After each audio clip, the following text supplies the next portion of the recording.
Hello.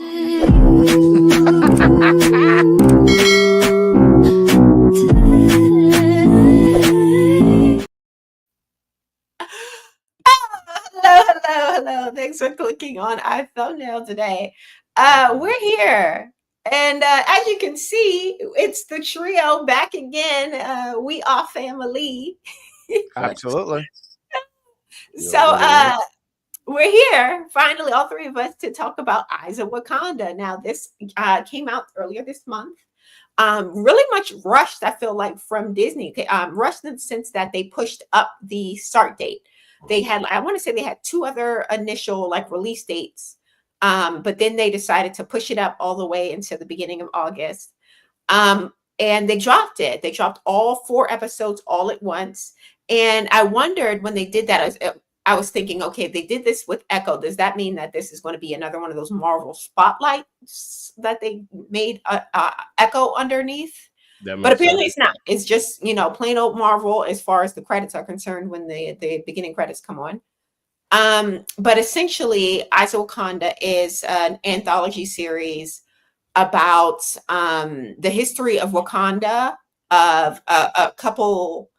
I wonder what are they like? I think they call them war dogs, and how they had to pretty much collect artifacts from Wakanda that got scattered around the world. And it's honestly a really interesting concept. Overall thoughts. What did you guys think of the episodes? In general, just like the idea of the show. I mean, it makes a lot of sense because there's an Egyptian obelisk in Central Park. Okay. And that came from ancient Egypt. And could you imagine if somebody was running around trying to get all the stuff back that was taken from them? You know what I mean? This made me think back to how deep that could have been. Like, where did they get this idea? And I personally think it was just a way to kind of just stretch out the content of Wakanda. But it's just interesting because they could make this really, really long or really, really short. Because they could just say, "Oh, look, there's a golden ring over there that has the power to pop, and then there's a stick, and then there's a shoe, and then there's a know what I mean? There's always something you got to go collect, right? There's gonna be something, they could make anything, So I'm curious to see how far they take it. Jack, I was not really into this. I'm not gonna hold you. I found myself more disinterested, so I couldn't really tell you I really enjoyed it. Now, I thought episode 3 there was some interesting stuff there because they included the Iron Fist stuff in there, so I thought that was pretty cool. But everything else, personally for me, I just wasn't interested in what was going on. I felt like I thought the animation was cool. The animation reminded me of it reminded me of I forget which Star Wars it is. There's been so much Star Wars property and stuff like that. Attack of the Clones. Yeah, something like that. There's something about the way the graphics and everything. It just reminded me of that. So I thought that stuff was cool. I mean, I could see that they tried, but it didn't do anything for me. I was not moved. I was seated. Okay. All right. Well, thanks for your honesty. I honestly, for me, I love the concept. I love getting to learn more about Wakanda. I actually love that it is an anthology where we get a little bit of different stories every time. I do think though that maybe almost it was a good thing, but also a bad thing because these were all brand new characters in each episode. So we didn't really have much of a connection to these characters. And given that we only get 4 episodes and 4 30-minute episodes at that, it was you don't really feel as strong of a connection as you would with, let's say, a X-Men reboot because we are very much familiar with those characters, right? That makes sense. Yeah. However, I did like that this was almost like a Afrofuturism, even though it's in the past, and like a alternate kind of hypothetical history, because we got so many different kind of Easter eggs, and we got Achilles in the second episode. Everyone is familiar with that kind of service with the Trojan horse. not for nothing. I actually thought that was Hercules until they The, kept saying, the art style is "Oh, almost very similar. Yeah. okay, Right. you see, okay, you see that. Okay, it's not just Yeah, me. very much like Hercules. If Hercules was made today, they would have it look like this with like more CGI as opposed to like that 2D thing that they were doing back in the day.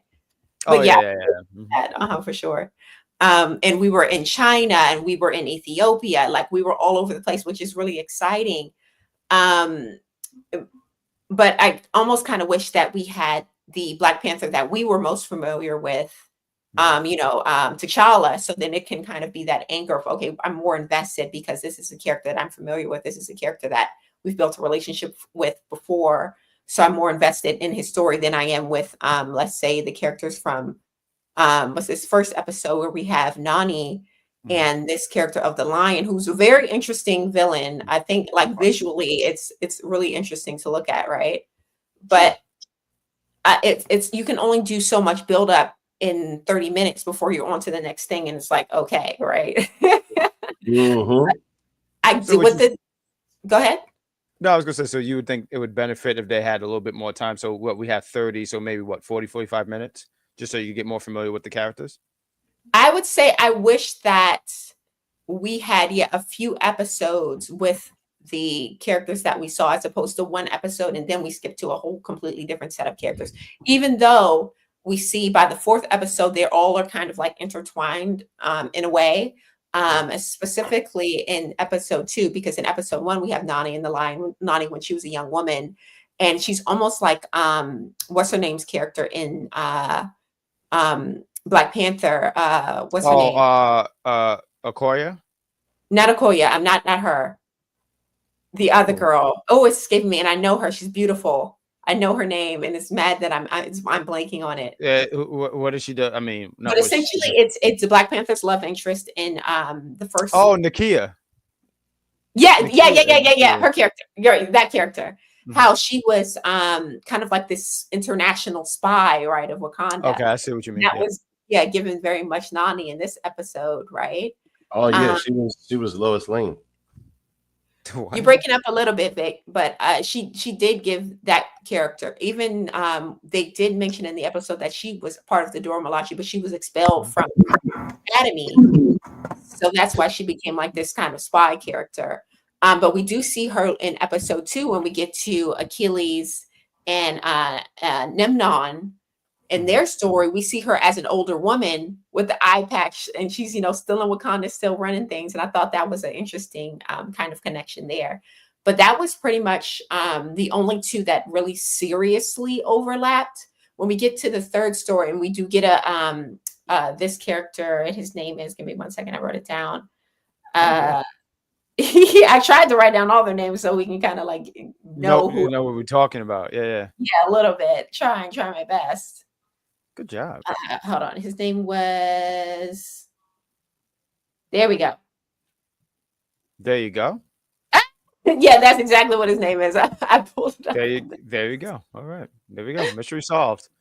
Oh, there we go. I got it. His name is Basha. Is that how you pronounce it? I believe it's Basha. Um, Basha. yeah, and this episode was really interesting because it was almost like a Mr. and Mrs. Smith, because he was infiltrating this village in China trying to get the artifact, the Mhm. vibranium artifact. But it turns out that our girl here was actually Yeah, Iron it's as an Iron well. Fist. Yeah. Uh, I so, thought that was so cool. I mean interrupt you, but that stuff I thought was actually pretty cool because it was like I said, the first 2 episodes I was zoned out. I was like, okay, they're around, that's cool.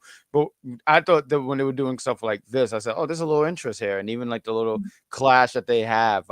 It's not long; it's like a little scrap, but I thought that was pretty cool. It was kind of cool because I think to your point earlier when you were talking about how we're not familiar with these characters, and sometimes that could be I don't want to say a turn off, but like it could kind of just not bring you there's not a lot of interest there.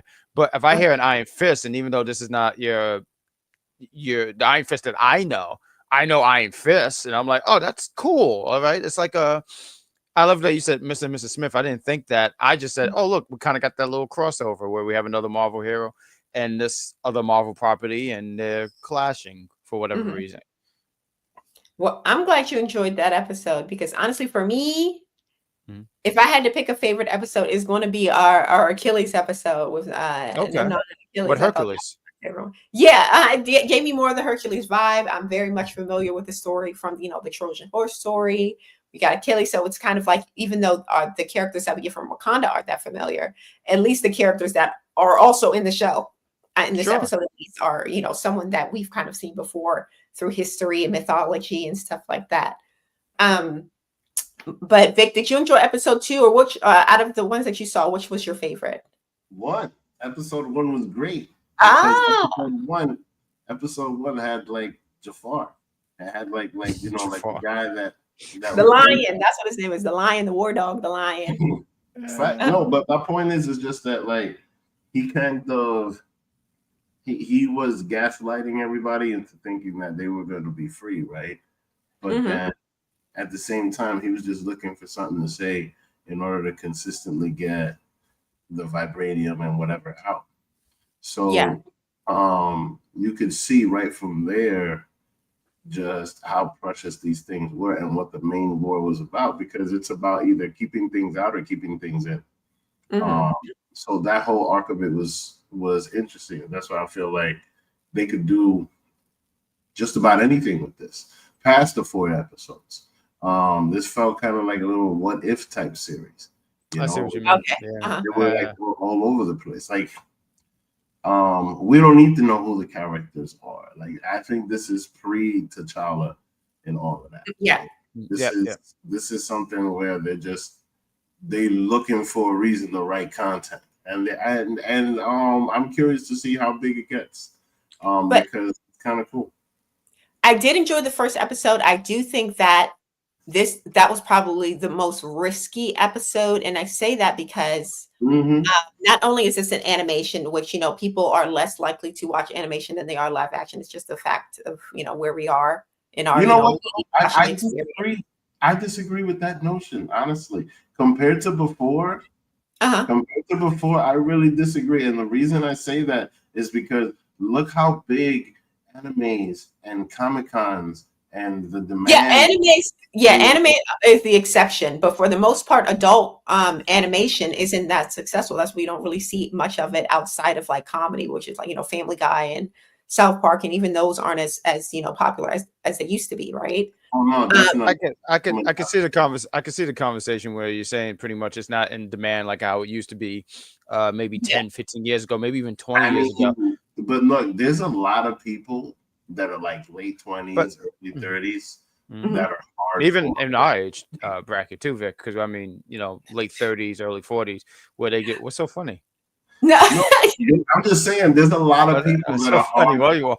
What do you? No. Because I think C is just exposed that she's very ageist. Like, what the hell was that about? I'm not ageist, but I'm just laughing. But I do think that there is less of a demand for animation than there is live action. I'm going to say that as far as adult animation is concerned, and also the fact that this is a POC led kind of property, right? And these are Wakandans, and sometimes people get a little racist when it comes to people of color being leads of shows that we saw in Ironheart, all the backlash to Ironheart. Oh yeah, they already dismissed that, and the show didn't even come out exactly before he was watching it. Mm-hmm. And not only that, and this is a woman-led first episode, so it's got that going against it. And not to say, again, I enjoyed the episode, but I feel like it was definitely I can see what you mean. They took a risk by having that be in the first episode, and it was entertaining. I was entertained the first episode. I thought it was very nice. I can see a little bit of what you're saying. I remember shout out to us. We reviewed What If, and I forget what season this was. I want to say it was 2, but there was that episode where there was a few episodes where it was women led, but I'm going with this particular episode because this was a brand new character. I think her name was I forget her name, but the Native American Nani. And there were people who were like, how you saying it's risky. Like for me, I'm like, oh, this is cool. This is a cool concept. But there were people who thought this was woke and all this stuff, and I just didn't see it that way. So I see what you mean. How some people, because there are those kind of individuals who see that and they're turned off because they're like, why is she leading? What is she? Yeah, exactly. A black woman in an animation and someone we don't know already. You already said woman, they're already upset, but a black woman, they might flip something over. Listen, man, they all just looking for something to say. Oh, absolutely. They Oh, for looking sure, for a for sure. reason to say something. That doesn't matter to them.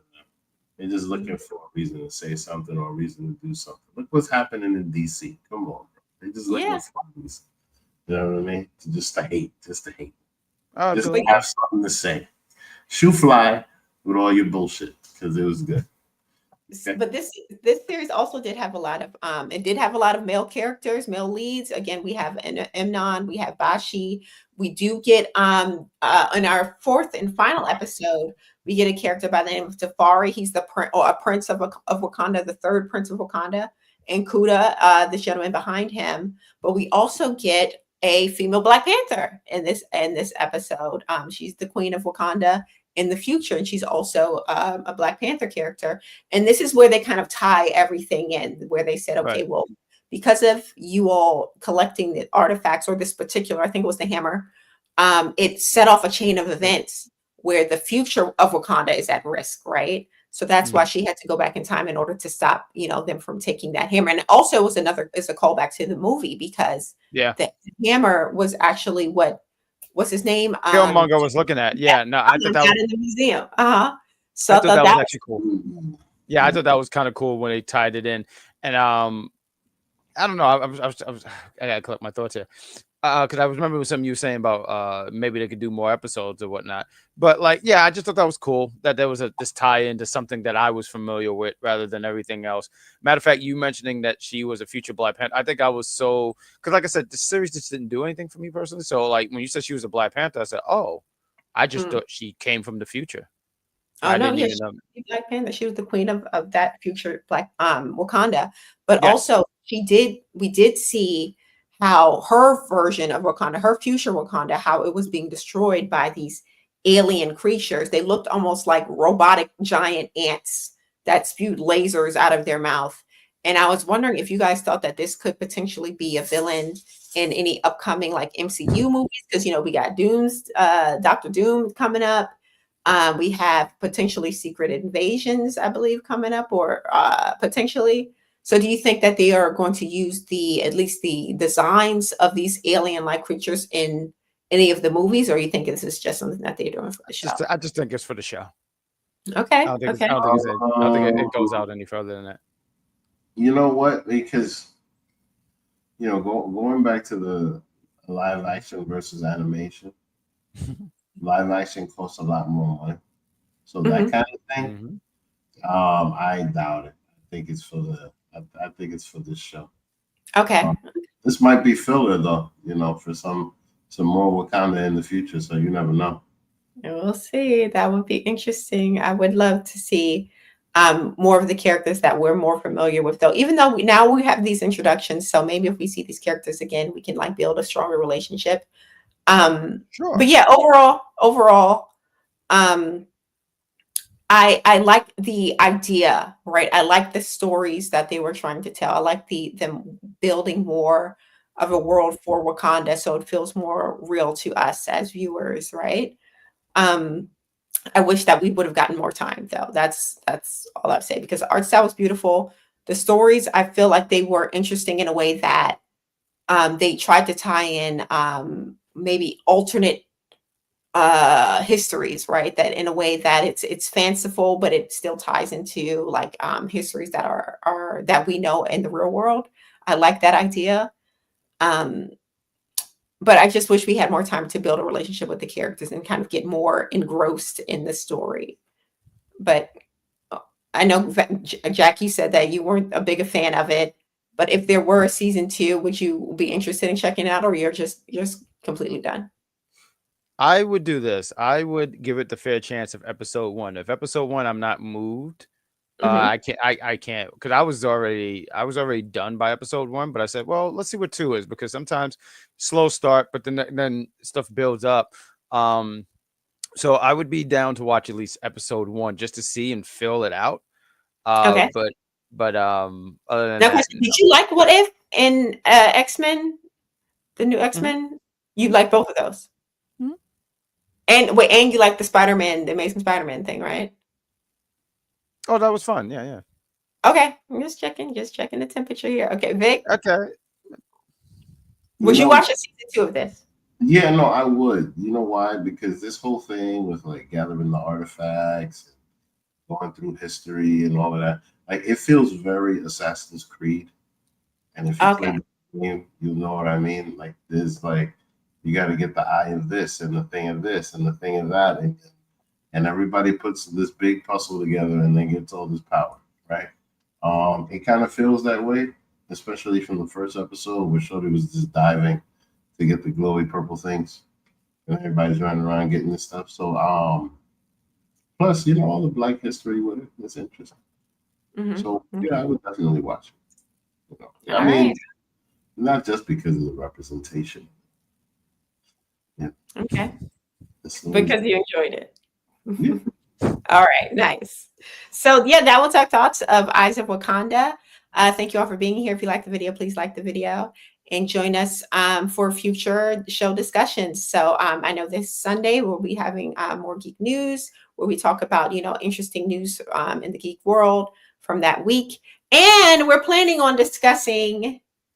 Can I tell them? Are we not? Are we still? Yeah. No, Okay, tell the we people. plan on discussing Peacemaker once that drops later this month. So join us for some after show reactions and reviews and discussions on You that. know why I'm excited about Peacemaker, because that's probably the only time I'm going to be seeing John Cena, because my man's is retiring at the end of the year. So this is Oh probably the wow. most we're going to be seeing one John Cena. Okay. Wow. All See right. you. That's a statement. There we go. She did it. She did the damn thing. She did it. You can't see me. I know that. I know that. You Nice. know, it's funny. He says that the guy who directs is James Gunn. He don't like the John Cena memes because it's, I don't know. I guess he found it unfunny. James Gunn is pretty good at directing, but sense of humor, I think he doesn't have. But Oh I digress. dang. But I Well, we'll digress. find out because he did write Peacemaker, and that's pretty funny. But we'll figure it out once the season comes out. So join us for Yes. that, subscribe to our channels, and we will see you next time. Goodbye.